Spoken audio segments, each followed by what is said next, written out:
ఈరోజు పీడీఎస్యు ఖమ్మం జిల్లా కమిటీ ఆధ్వర్యంలో ఖమ్మం నగరంలో ఉన్న నాయబజార్ ప్రభుత్వ జూనియర్ కళాశాల నుండి నెహ్రూ సెంటర్ వరకు విద్యార్థులతోనే ప్రదర్శన తీయడం జరిగింది.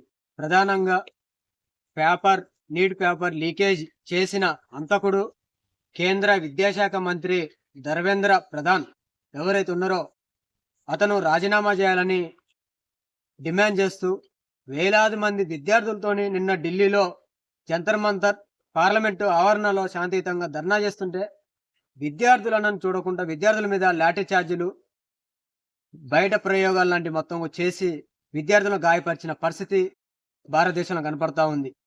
ప్రశ్నించే విద్యార్థుల మీద అక్రమంగా కేసులు పెడుతూ జైళ్లలో నిర్బంధాలు చేస్తూ ఈరోజు కేంద్ర ప్రభుత్వం అనుసరిస్తా ఉన్న విద్యా విధానాన్ని మేము వ్యతిరేకిస్తా ఉన్నాం. ఇప్పటికైనా నీటి పేపర్ కారకులైన కేంద్ర మంత్రి ఎవరైతే ఉన్నారో అతను రాజీనామా చేయాల్సిన అవసరం వారి మీద ఉందని చెప్పి సందర్భంగా పీడీఎస్ ఖమ్మం జిల్లా కమిటీ నుంచి మేము తెలియజేస్తా ఉన్నాం. ఇప్పటికైనా కేంద్ర ఎవరైతే ప్రధానమంత్రి ఎవరైతే ఉన్నారో నరేంద్ర మోడీ, హోంశాఖ మంత్రి అమిత్ షా ఎవరైతే ఉన్నారో తక్షణమే స్పందించి అతన్ని రాజీనామా చేయాలి, లేకపోతే దీంట్లో మీరు కూడా పాల్గొన్నారని చెప్పి మేము అడుగుతా ఉన్నాం. తక్షణమే ఈ ముగ్గురు మంత్రులు రాజీనామా చేసేంత వరకు పీడీఎస్ ఖమ్మం జిల్లా కమిటీ దశలవారి కార్యక్రమాలు తీసుకుంటా ఉంది. దాంట్లో భాగంగానే ఈరోజు భారీ ఎత్తున విద్యార్థులతో ప్రదర్శన తీయడం జరిగింది. ఇప్పటికైనా విద్యార్థులకు లాఠీ చార్జ్ చేసిన విద్యార్థుల మీద, గాయాలైన విద్యార్థులకు మెరుగైన వైద్యం అందించాలని చెప్పి ఈ సందర్భంగా కేంద్ర ప్రభుత్వాన్ని మేము డిమాండ్ చేస్తా ఉన్నాం.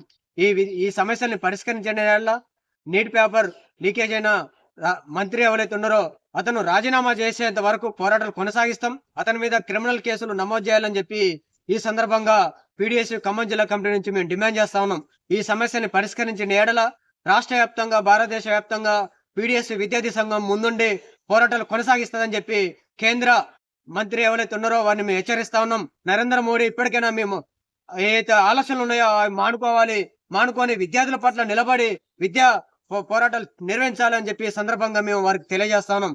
ఈ పోరాటాలలో విద్యార్థుల ప్రాణాలు పోయినా కూడా, విద్యార్థులకు ఏమైనా కూడా మీరే కేంద్ర ప్రభుత్వం బాధ్యత వహించాలని చెప్పి సందర్భంగా వారికి తెలియజేస్తూ ఈ దశల వారి కార్యక్రమాలు పీడీఎస్ జాతీయ స్థాయిలో మేము కొనసాగిస్తా ఉన్నాం. దాంట్లో భాగంగా ఈ రోజు ఖమ్మం జిల్లాలో మేము కొనసాగిస్తా ఉన్నాం.